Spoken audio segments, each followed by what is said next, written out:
Hello viewers, আসসালামু আলাইকুম। কী অবস্থা সবার? আজ আমি আপনাদের সাথে চাইনিজ একটি খাবার শেয়ার করব। এই খাবারটির নাম জংজেই। আর চাইনিজরা এই খাবারটিকে জংজেই বলে। এর আরও একটি নাম আছে সুইট রাইস ডাম্পলিং। আর সুইট রাইস ডাম্পলিং হিসেবেও অনেকে চেনে। আর এই খাবারটি চাইনিজরা খুবই পছন্দ করে। যে কোনো ফেস্টিভ্যালে বা যে কোনো অকেশনে তারা এই খাবারটি গিফট করে বা নিজেরাও খায়।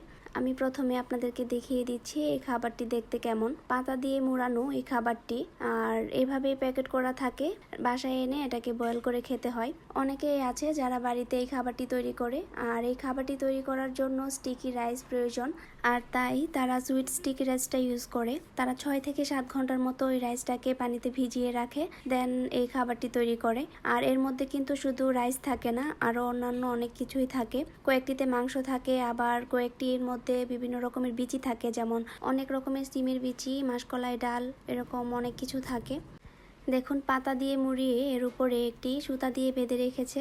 এবার আমি এটাকে সিদ্ধ করে নেব। আর এই খাবারটা সিদ্ধ করার জন্য আমি একটি পাত্রে পরিমাণ মতো পানি দিয়েছি। সিদ্ধ করার সময় এগুলো যেন পানিতে ডুবে থাকে, তাই আমি আরও পানি দিয়ে দিচ্ছি।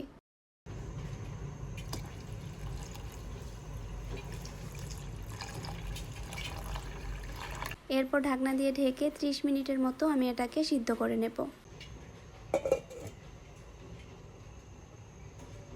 15 মিনিট পর আমি ঢাকনা খুলে এগুলোকে একটু উল্টে পাল্টে দেব। আর যে সাইডগুলো একটু উপরে আছে এগুলোকে নিচে দিয়ে দেব এবং নিচেরগুলোকে একটু উপরে তুলে দেব।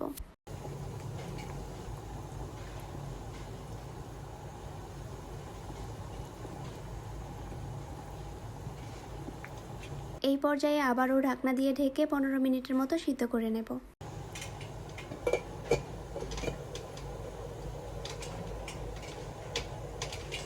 এভাবে টোটাল 30 মিনিট সিদ্ধ করার পর আমি চুলার আঁচ অফ করে দেব।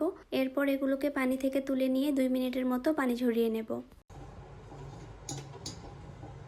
আমি আপনাদেরকে একটি খুলে দেখাচ্ছি এর ভেতরটা কেমন হয়েছে।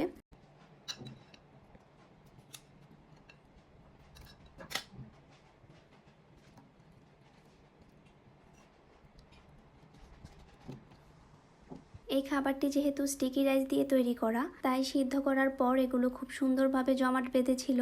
পাতা সরানোর পর দেখতেই পাচ্ছেন এটা দেখতে কতটা সুন্দর লাগছে, আর দেখেই মনে হচ্ছে খেতে খুবই ভালো হবে। আমি আপনাদেরকে এটা ভেঙে দেখিয়ে দিচ্ছি এর ভেতরে কি কি ছিল। এর ভেতরে মাসকলাই ডাল আর বিভিন্ন রকমের সিমের বিচি ছিল। এই খাবারটি দেখতে যতটা সুন্দর, খেতে ততটাও ভালো ছিল না। যাই হোক, দেখেই শান্তি। আর দেখলে যে কেউ বলবে যে এই খাবারটি খুবই মজার, কিন্তু যারা এই খাবারটি খেয়েছে তারাই বুঝতে পারবে এই খাবারটি কেমন। চাইনিজরা এই খাবারটি খেতে খুব পছন্দ করে, আর বাংলাদেশি যারা আছে তারাও হয়তো বা কিছু কিছু মানুষ আছে যারা এই খাবারটি খেতে পছন্দ করে। আমার কাছে এই খাবারটি তেমন ভালো লাগেনি, তার মানে এই না যে কারো কাছেই ভালো লাগবে না। অনেকেই আছে যারা এই খাবারটি খুব পছন্দ করে। আজকে এই পর্যন্তই। সবাই সুস্থ থাকবেন, ভালো থাকবেন। আল্লাহ হাফেজ।